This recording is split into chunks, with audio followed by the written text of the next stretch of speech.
concerned. I don't have an answer for gun control.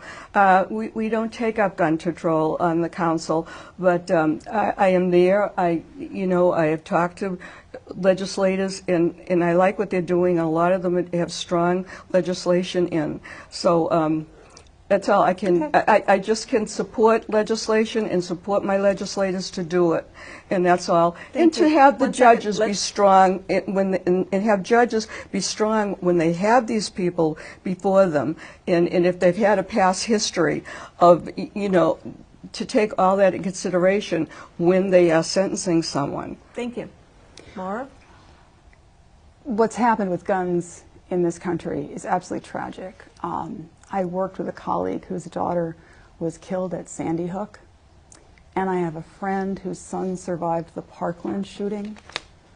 It is such an epidemic at this point that it isn't unusual to know someone who was killed in a mass shooting.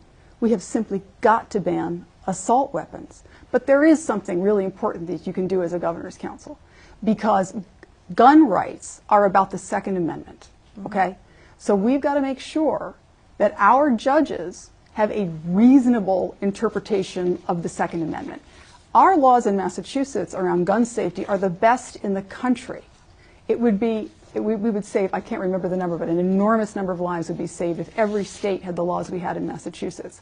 But what you have to realize about the power of the Governor's Council, and because they do confirm judges, is that judges don't start out at the Supreme Court. They don't start out in federal court. They start out in the state courts. So we've got to make sure that all our state court judges interpret the Second Amendment in a reasonable way. They don't interpret it the way the Supreme Court of the United States has interpreted it in the recent decision that ended the ban on bump stocks, which was absolutely appalling. But that's something very powerful that you can do as a governor's counselor, and that's what I'll do as your governor's counselor.